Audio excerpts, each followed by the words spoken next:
San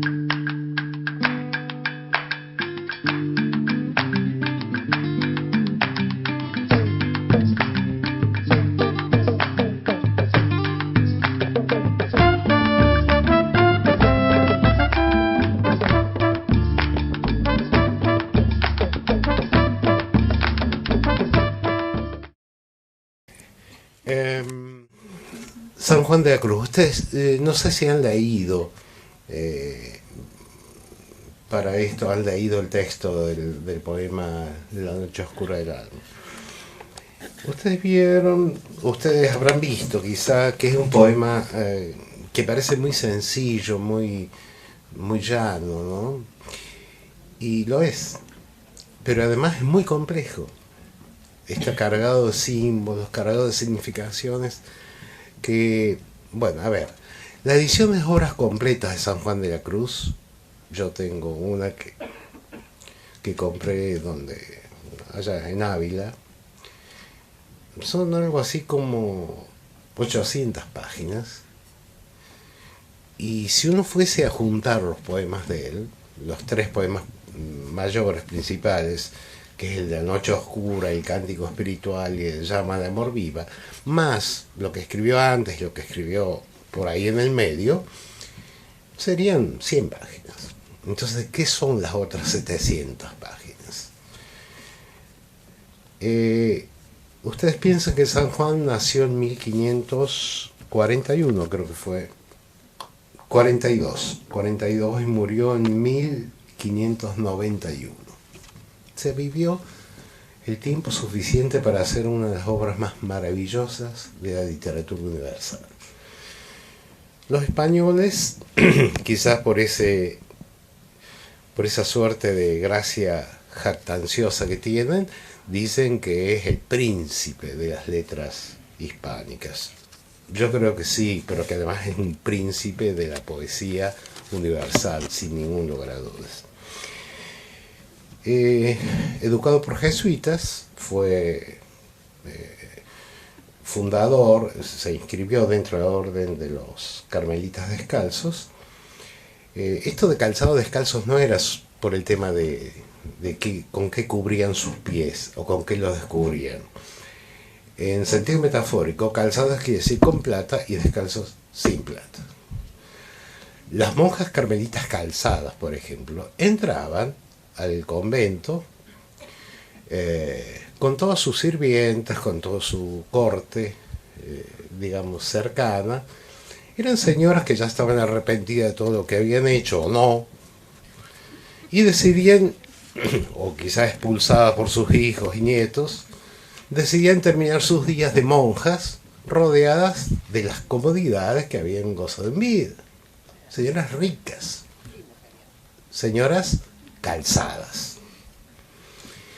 Apareció una mujercita llamada Teresa de Cepeda, Santa Teresa de Jesús, y armó una revolución dentro de ese ordenamiento. Estamos hablando de la época de Reforma, Contrarreforma, estamos hablando en momentos en que toda la cultura, la política, lo ideológico pasaba por esas instituciones religiosas, porque ahí estaba el saber, ¿no? Ahí estaba el conocimiento. La mayoría de gente no sabía leer, ni escribir, nada. Bueno, entonces ella funda la orden de las carmelitas descalzas. Ella era unos 15, 16 años mayor que este señor, Juan de Yepes, que era un medio monje, le decía, medio fraile, le decía Santa Teresa, porque medio 1,50 m apenas. Una especie de Messi, chiquito, hábil. Él entró, trabajó con Santa Teresa y fundó, digamos, la rama masculina. Ahí primero nació la rama femenina, a diferencias de realidades políticas que hemos tenido, y después nació la rama masculina, digamos así. Él fue enfermero ahí en Ávila, trabajó allí, fue confesor de Santa Teresa de Jesús, y Santa Teresa de Jesús, digamos que fue su verdadera patrocinadora. No tuvo una vida demasiado afortunada en principio, porque por estas cuestiones de lo de lo descalzo, lo calzado y los intereses ideológicos y políticos que se movían detrás de todo eso, fue perseguido. No solo perseguido, sino encarcelado. Entre Segovia y Toledo debe haber, no sé, 300, 400 kilómetros, quizás un poco más, Antonio, vos que conocés más, que conocés bien, pero más o menos debe ser una cosa así. Según parece, a este fraile lo encarcelaron los calzados, o sea, sería el ala derecha, lo vamos a poner en términos, ¿no? Más cercanos. Lo encarcelaron, lo secuestraron, así de simple, y lo llevan caminando a los azotes hasta Toledo. Allí lo encarcelan. Sí, claro, increíble, pero es así, ¿no? Y ahí, en esa clausura de la cárcel, es donde comienza la ejecución de sus grandes poemas. Por una curiosidad de la geografía o de la arquitectura o de la historia o de lo que fuere, se escapa. Obviamente huye y empieza a recorrer otros lugares, y ahí sí se fortalece, digamos, la orden descalza de los carmelitas, y comienza con fundación en diferentes centros de educación, monasterios, todo ese tipo de cosas. Bueno, este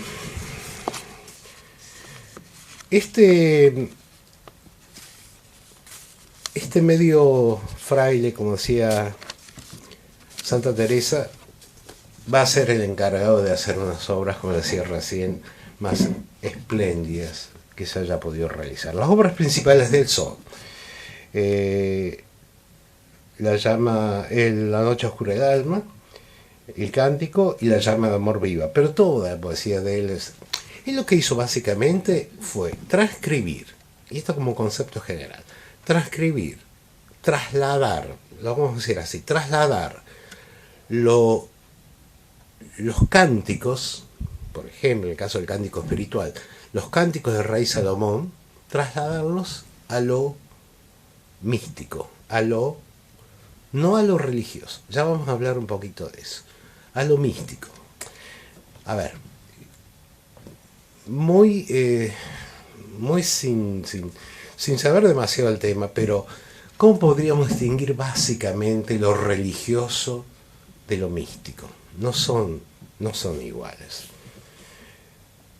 Ustedes vieron que en el imaginario religioso, por ejemplo, del cristianismo, existen básicamente tres estados en los que se puede en los que puede pasar o pasa necesariamente el alma de los muertos, que es tres destinos, digamos, que es el infierno, el purgatorio y el paraíso.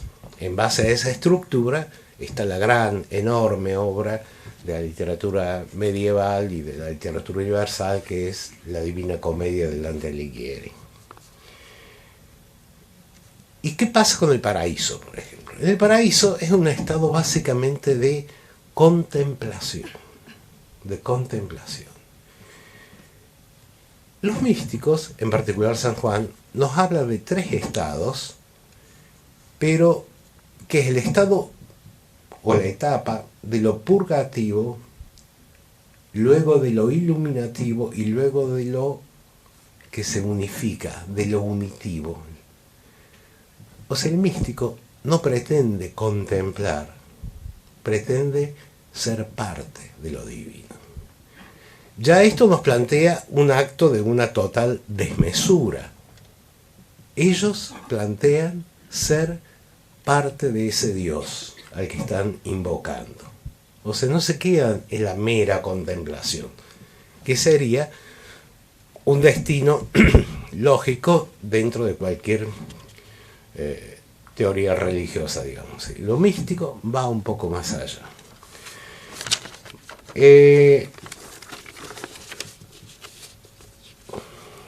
No voy a intentar, además, el tema es muy complejo y no quiero que no sé, que perezcamos en citas, de citas, de citas, porque toda la obra de él es tremendamente citada por la complejidad conceptual que implica. Les decía recién la cantidad de páginas de la obra de él. ¿Por qué? Porque la poesía, que son generalmente liras, son coplas algunas, son versos, estrofas, digamos, que se arman. Por ejemplo, La noche oscura del alma son 8 liras, ¿no? Toda esa, línea por línea, está explicada, desarrollada como un verdadero ensayo filosófico, teológico. Entonces, hay dos obras, digamos, ahí que están conectadas. La obra, la poética, la poesía en sí, y lo que el filósofo, el teólogo habla, anotando cada una de esas líneas y explicando el porqué. Y acá hay otra razón también, hay otra razón. Si bien todavía no estaban los tiempos de la Inquisición, que iban a llegar un poco más, un poquito después, básicamente se va a desarrollar con el barroco. Estamos hablando de un renacimiento acá. Pero de cualquier manera había represión, lo que les conté de San Juan, llevado a los azotes, obviamente engrillado, encadenado y todo eso, ya está hablando de un estado de verdad. Claro, tenemos que pensar el momento que se estaba viviendo con las reformas y las posteriores contrarreformas, que fue lo más cruel, fue la contrarreforma. Bueno, entonces, solo vamos a ensayar un abordaje a partir de nuestro propio rodeo. ¿Por qué? Porque la obra San Juan de la Cruz nos plantea eso, hacer un rodeo. Porque, por más que la podamos leer en 3 minutos, en 4 minutos, por ejemplo, el poema La noche oscura del alma, pero siempre nos deja, o nos muestra un secreto centro que se nos esconde y tenemos que buscarlo. Nos obliga al rodeo. Ahora bien, este rodeo, este andar a tientas, no niega, sino al contrario afirma la existencia de un centro, a menudo llegado como un vacío, un hueco cavado en el sentido. Y ahí está el tema de lo místico. Lo místico nunca es una expresión ingenua, primera, es un ser que se esconde en su propio vacío. Hay un concepto por ahí que nos cuesta entender, pero podemos de a poco ir viéndolo. ¿Cuál puede ser nuestra actitud ante el vértigo expresado en lo místico por sus condiciones de marginalidad? Porque lo místico tiene algo de marginal. Lo místico, ¿no? El tema de lo místico. Siempre los místicos son un poco locos, son los distintos, son los que están llevando al extremo determinadas cosas. Entonces, acercaremos algunos conceptos de los bordes, que son también nuestros propios bordes. Lo religioso puede incluirnos o expulsarnos.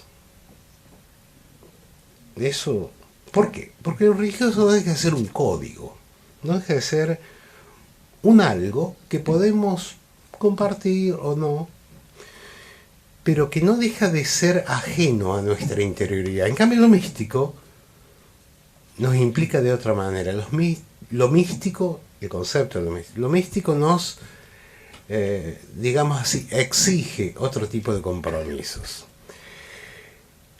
Y ahí están nuestros bordes. Para este abordaje entonces, para este camino de inquietud, trataremos de seguir los pasos, el movimiento mismo de lo místico. Esto, en tanto la mística es camino de construcción de un sentido. O sea, construcción de un sentido, no de simplemente manifestación de un deber ser. Construcción de un sentido. Como en todo, la construcción también deconstruye. Debe morir algo, una forma anterior a lo formulado, a lo formado, a lo que va formándose.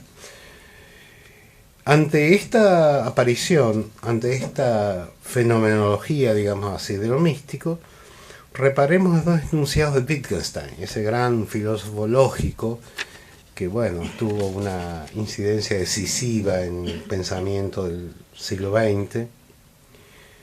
En su Tractatus dice, hay ciertamente, dice Wittgenstein, hay ciertamente lo inexpresable.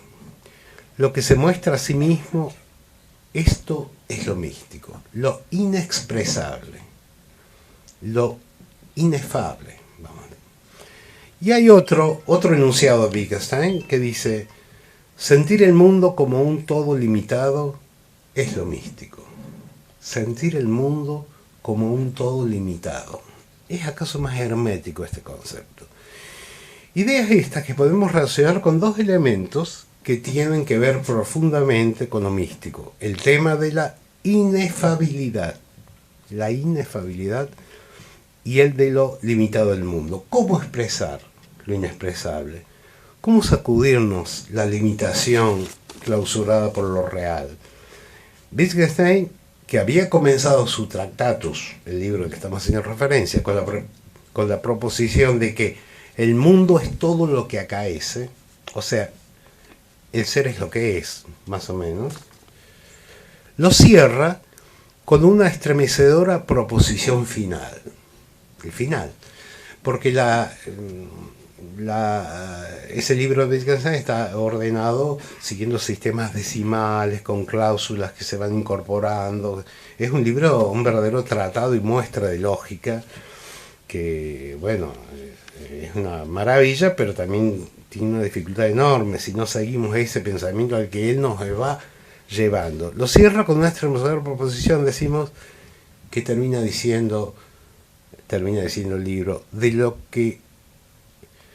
que no se puede hablar, mejor es callarse.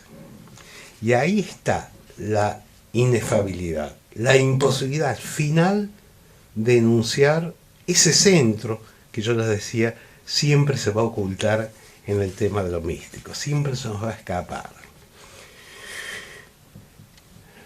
Contiguo a esto, en el límite de lo nombrable, que crece entonces el silencio. Es como si algo del mundo se desvaneciera detrás de la imposibilidad de ser nombrado. Entonces, ¿a qué viene un poema místico si no se puede nombrar? Justamente la mística, y la mística encarnada por la poesía de San Juan de la Cruz, es el nombrar lo innombrable, el nombrar lo que no es posible nombrar. Esa es una complejidad que va más allá de esa suerte de regocijo formal que tenemos al leerlo, porque es realmente de una maravilla al oído, al sentido primero. Está eso otro, ese sentido escondido, ese ser opaco, les diría, en su luminosidad opaco.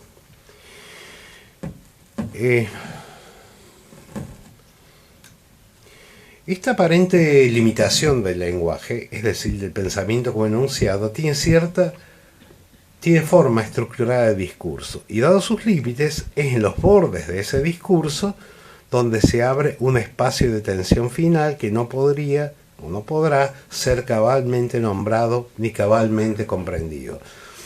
Hay un filósofo francés, clásico ya, Georges Bataille, que él trabaja mucho con el tema de lo erótico, y lo místico se relaciona mucho con el tema del erótico. No es casual que justamente San Juan de la Cruz haya tomado como modelo el Cantar de los Cantares bíblico y lo haya llevado, digamos así, no vamos a decir elevado porque eso significa dar una categoría, llevado al lenguaje o al tema, al asunto de lo místico. Dice Bataille, el éxtasis no explica nada ni justifica nada. No es más que la flor, ni más acabada ni menos perecedera. La única salida, tomar una flor y mirarla hasta el acuerdo, por suerte que explique, aclare y justifique, siendo inacabada y perecedera. Acá tenemos un elemento que que está mucho en la poesía y está mucho en este pensamiento o en la práctica de los místicos, que es el tema de la contradicción, de ese oxímoron, de esos conceptos que se contrastan, ¿no? Sin embargo, está en medio. Siempre la verdad está en los contrastes, nunca en el enunciado. Por eso los discursos religiosos son más limitados. ¿Por qué? Porque tratan de seducir a alguien, de convencerlo a alguien. El místico no trata de convencer a nadie. El discurso político, por lo general, también es un discurso más limitado, porque está hecho para otras finalidades. El discurso de la mística es un discurso de absoluta libertad. Bueno, pero es una desmesura.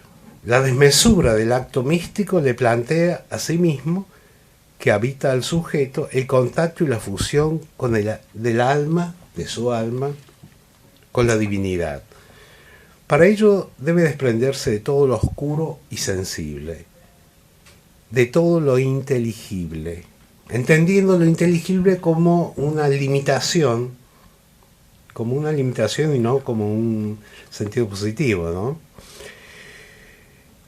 Paradójicamente, en la mística, la iluminación es posible con el concurso de la oscuridad. Acá están los contrapuestos que les decía recién. Del adormecimiento del mundo, con la asistencia de las imposibilidades del discurso. Es decir, en la mística se dice todo lo que no se puede decir.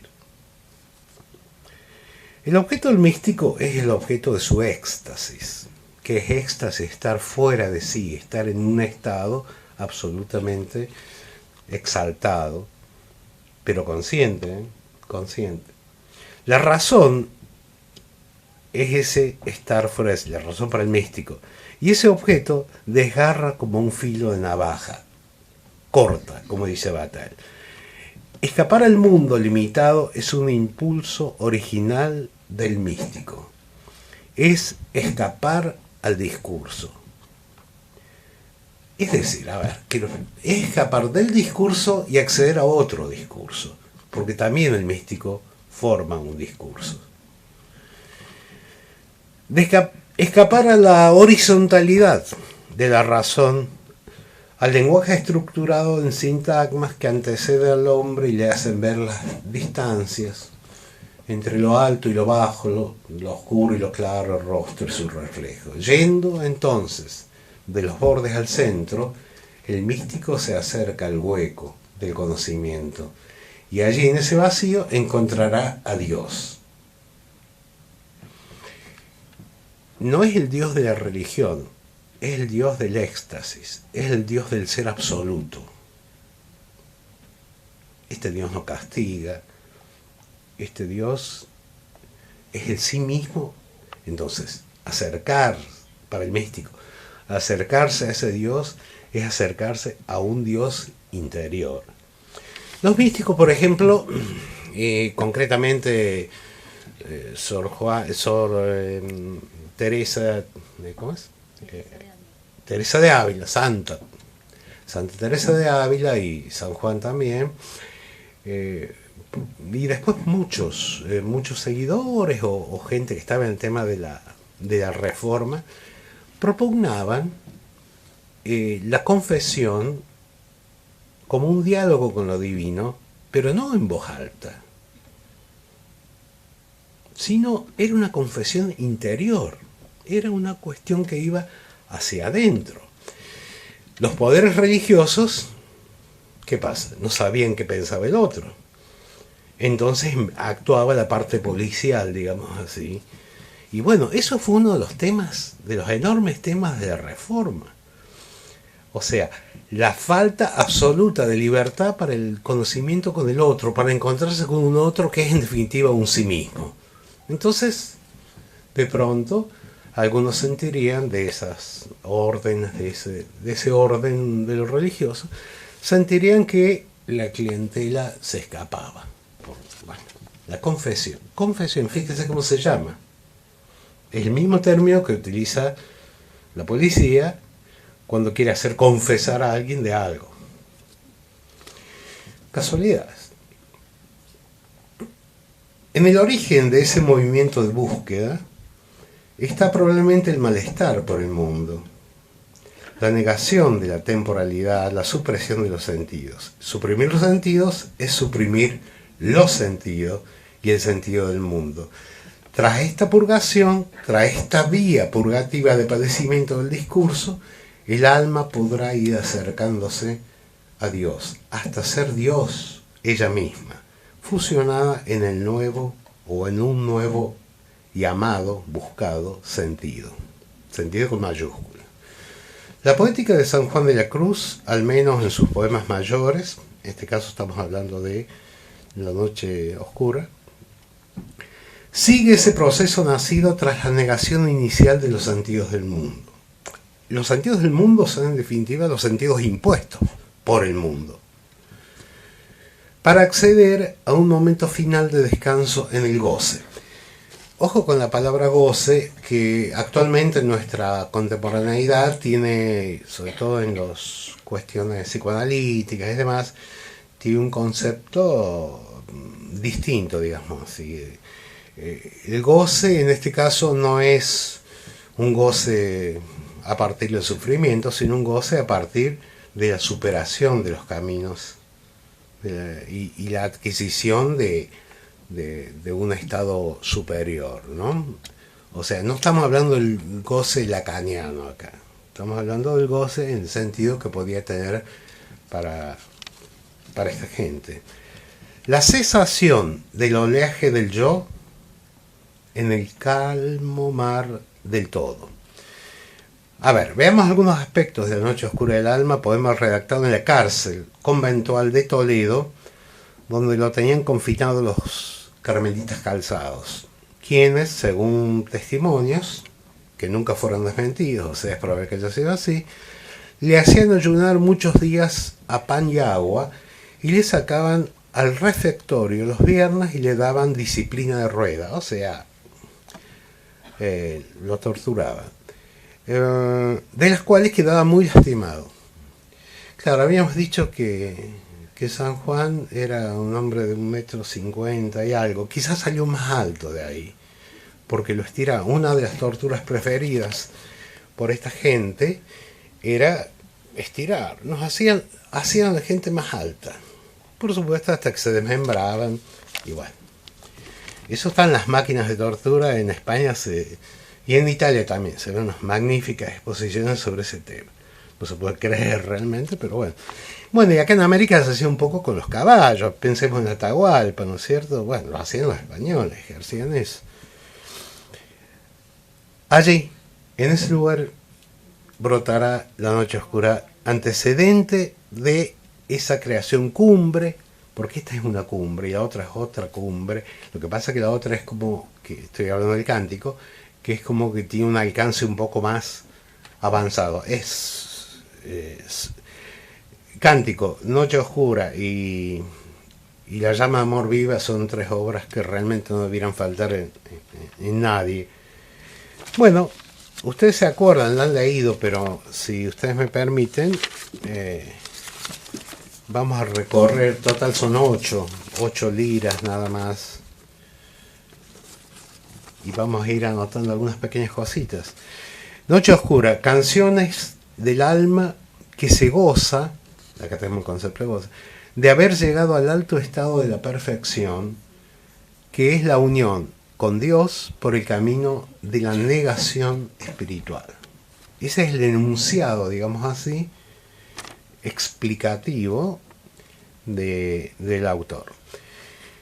En una noche oscura, con ansias, en amores inflamada, oh dichosa aventura, salí sin ser notada, estando ya mi casa sosegada. Un pequeño paréntesis acá. Yo venía en el viaje, así, saqué un librito como para decir, bueno, leo algo, recorro algo de lo... un librito, resultó ser un librito de Cavafis, un gran poeta griego. Y bueno, en unos poemas que vemos de Cavafis hay un enunciado, un epígrafe, Plutarco que habla de la vida de Dimitrio. Dimitrio era un general, un militar macedonio que pierde una batalla,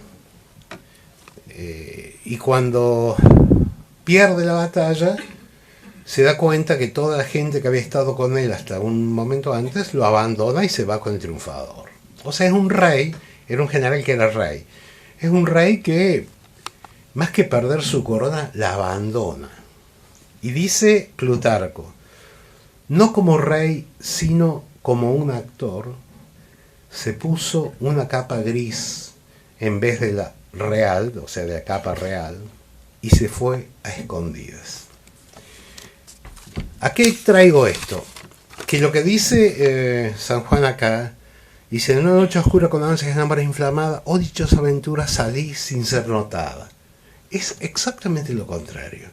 Es un despojarse, no un ponerse un atributo, digamos así, que le permita disimular, sino un desnudarse, estando ya mi casa sosegada. A oscuras y segura, por la secreta escala disfrazada, o sea, ¿disfrazada de qué? De despojo, no disfrazada de ropajes para poder escabullirse. Oh dichosa aventura, a oscuras y encelada estando ya mi casa sosegada. En la noche dichosa, en secreto que nadie me veía, ni yo miraba cosa, sin otra luz y guía, sino la que en el corazón ardía.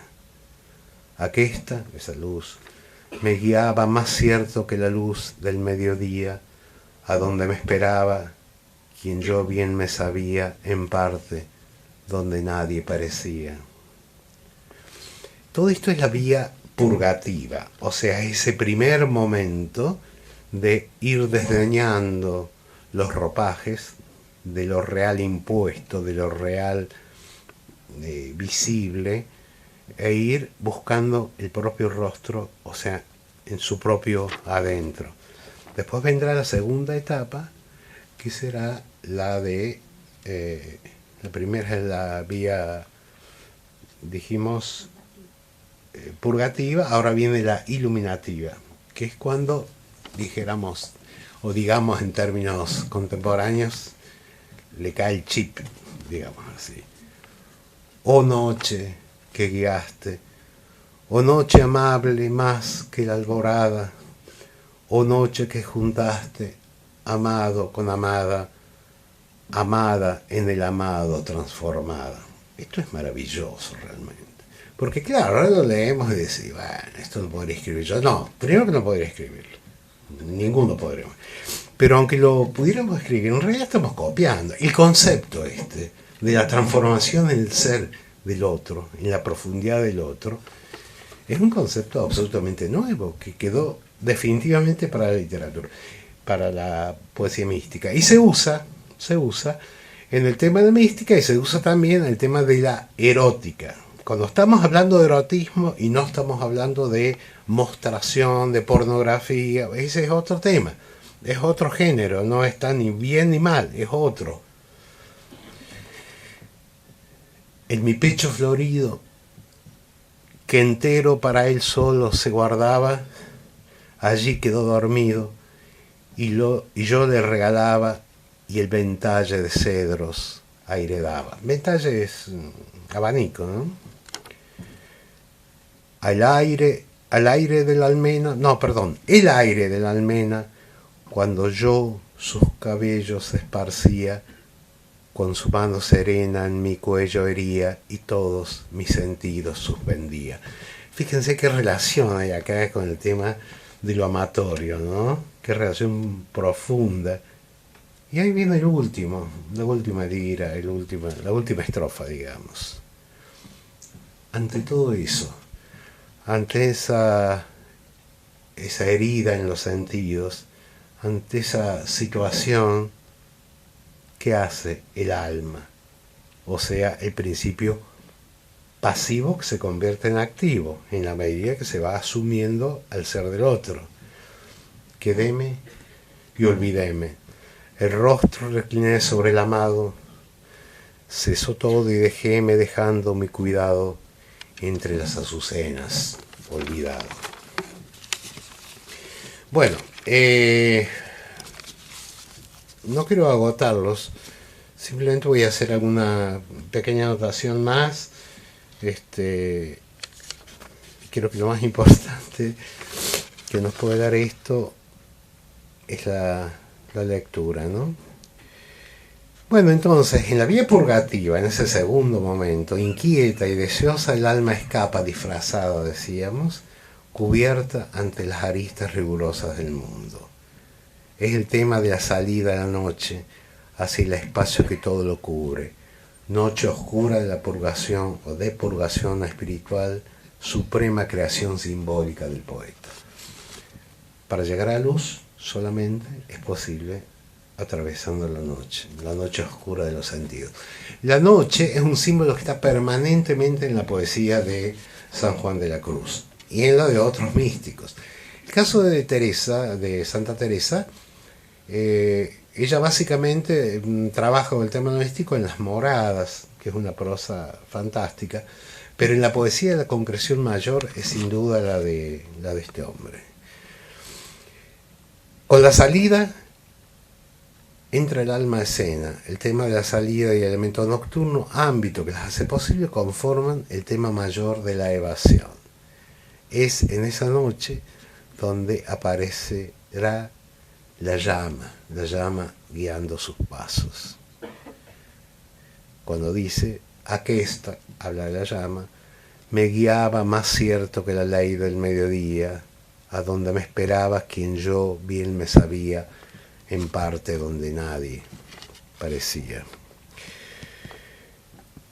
Una vez alcanzada la meta, la noche se desvanece. Y de la cópula unitiva llegan los amantes a la delectación, o sea, el deleite, moroso y amoroso. El alma se ha consumido en el fuego del amado. La tensión máxima se resolverá en la cesación extática final que les leía recién, quedéme y olvidéme, el rostro recliné sobre el amado. Bueno, la inefabilidad señala una forma de cerrar, de clausurar el acto expresivo de la palabra, porque aquí lo que hace es denunciar el momento del rostro recliné sobre el amado. ¿Sí? No describe al amado, porque no se puede describir lo inefable, no se puede describir lo absoluto. Vamos a hacer un breve, un comentario. Ustedes vieron que en los musulmanes, por ejemplo, Dios es irrepresentable. Bueno, esto tiene algo que ver con eso, con lo que plantea el islamismo, ¿no? Tiene algo que ver con ese tema de la imposibilidad de representar, pero sí la posibilidad de atestiguar ese quemarse en lo infinito, en lo enorme, en lo todo. Estas expresiones suelen asomarse en los momentos de delectación, cuando los amantes gozosos, estamos hablando de erótica acá, juegan con sus cabellos. Fíjense la imagen fantástica que utiliza San Juan cuando habla de los cabellos con los que jugaba, ¿no? Cuando juegan con sus cabellos, y devuelve a los protagonistas al espacio del sueño, de la lúcida autoconciencia, al espacio del deseo que renace. Es un lenguaje íntimo, secreto, cerrado a quienes no son sombras de los otros, ajeno a todo lo extranjero y a esa clausura. El disfraz, los vestidos utilizados en la huida del mundo y del conocimiento de ese mundo, quedan marginados en el momento de la consunción final, cuando todo cesó y aparece el dejéme, dejando mi cuidado entre las azucenas, etcétera, etcétera. Bataille sostiene que los trances místicos tienen el mismo sentido que en la sexualidad. Se trata de un desapego con referencia a la conservación de la vida, de una indiferencia a todo lo que tiende a asegurarla, de la angustia que se experimenta en esas condiciones hasta el instante en que las potencias del ser zozobran. La diferencia con la sensualidad radica solo en la reducción de todos sus movimientos en el terreno interior de la conciencia, sin intervención del juego real de los cuerpos. Tenemos que tomar un poco con pinzas esto, porque Bataille no deja de ser un filósofo materialista que curiosamente está hablando del místico y lo hace muy bien. Es uno de los primeros, digamos, en que relacionó el tema de sexualidad con el tema del impulso de lo místico. Bueno, en la salida del discurso y en el camino extático, el fuera de sí será el sí mismo. Allí se produce el montaje, el desmontaje del yo. Los ropajes, vestidos, vestiduras son nexos que se pierden con el mundo. Debajo de los hábitos habituales y habitados, la desnudez, la pura desnudez dada al otro. Yo diría más que dada al otro, dada en el otro para consigo mismo, ¿no? Porque ya el otro es parte del alma que llega a ese estado. El desmontaje del yo es una experiencia dolorosa. Las heridas que provoca o se provoca el sujeto, como supresiones, castigos, ejercicios de dureza, es decir, son canales por donde se filtra lo simbólico. Por allí ingresa el otro, por esa superficie herida, por esa carne lastimada. Estos místicos solían, algunos de ellos, algunos más, otros menos, someterse al rigor de las penitencias, ¿no? Entonces uno puede decir, bueno, ¿para qué se van a lastimar si ya tenían otro que los lastimaran?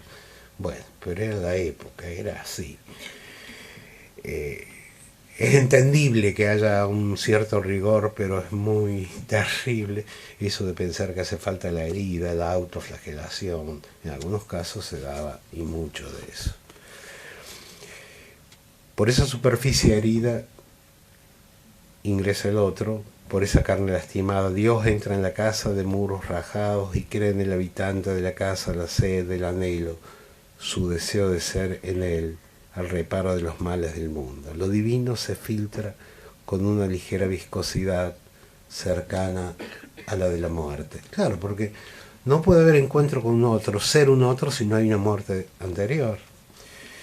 Pero tras esa muerte, tras esa desestructuración, es posible únicamente ahí el acceso a lo unitivo. Según un comentario de Giovanni Bertin, el éxtasis es en Oriente un método para sustraerse al sufrimiento del mundo, mientras en Occidente es un método para sustraerse a la relatividad del conocimiento. Bueno, todos estos contenidos, digamos así, todas estas tensiones, estas maravillosas tensiones manifestadas en este poema extraordinario, se van a ver, digamos así, desarrolladas, profundizadas quizás, yo diría desarrolladas, en esa obra maravillosa que es el Cántico. Que, como les decía, un breve comentario acerca del Cántico. El Cántico es tomado en base a los cantares bíblicos, ¿no? Vamos a leer tres líneas, tres estrofitas así, ¿no? Porque no es nuestro objeto, pero está sólidamente unido. Empieza, es un diálogo entre la esposa y el esposo, que sería el amado. La amada y el amado. Comienza el poema con la locución de la esposa que dice: ¿a dónde te escondiste, amado?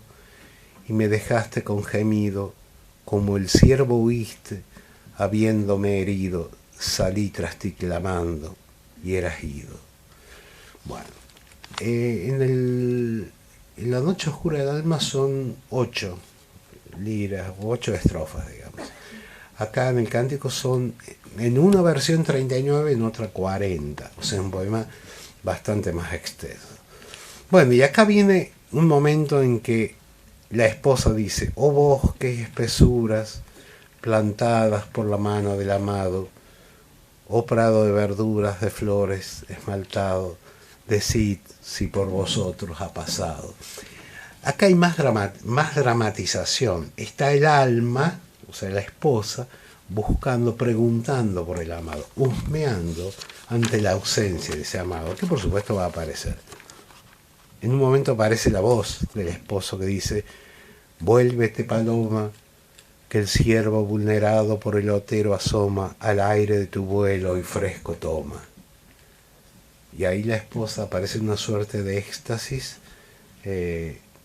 casi gustativo, le diría yo, de regocijo. Mi amado, las montañas, los valles solitarios, nemorosos, las ínsulas extrañas, los ríos sonorosos, el silbo de los aires amorosos. Bueno, y así sigue el diálogo. Hay una estrofa que es absolutamente que no la encuentro acá.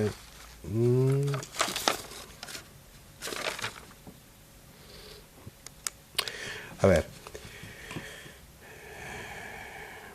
De cuevas de leones enlazado, en paz edificado, de 1000 escudos de oro coronado. A saga de tu huella las jóvenes discurren el camino al toque de centella del adobado vino, emisiones de bálsamo divino. Ustedes ven que acá hay mayor apelación a elementos sensoriales, y eso es por el origen que tiene esto, que es una versión a lo divino del viejo cantar del rey Salomón. Bueno, ¿cómo termina esto? Dice la esposa: gocémonos, amado, y vámonos a ver en tu hermosura, ver en la hermosura del otro, ¿no? Al monte y al collado domana el agua pura, entremos más adentro en la espesura. Y luego a las subidas cavernas de la piedra nos iremos, que están bien escondidas, y allí nos entraremos, y el mosto de granadas gustaremos. Allí me mostrarás aquello que mi alma pretendía, y luego me darías. Allí tú, vida mía, aquello que me diste el otro día. Y el aspirar del aire, el canto de la dulce Filomena, el soto y su donaire en la noche serena, con llama que consume y no da pena. Y después queda una lira más, que es más de compromiso, que es un cierre que hace el poeta. Bueno, entonces, en síntesis, decíamos al comienzo, esos 3 mundos simbólicos creados por la religión, por ejemplo, que no son necesariamente estos mundos simbólicos. Acá la contemplación es parte, si ustedes quieren, de la vía iluminativa, pero más que contemplación se llega a eso que pretende todo místico, a la consunción, o sea, hacer el otro y que el otro sea lo que soy. Algo así como la felicidad absoluta.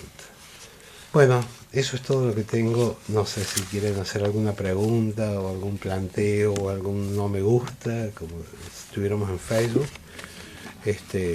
Bueno, estoy a disposición de ustedes. Nada. Bueno, muchas gracias.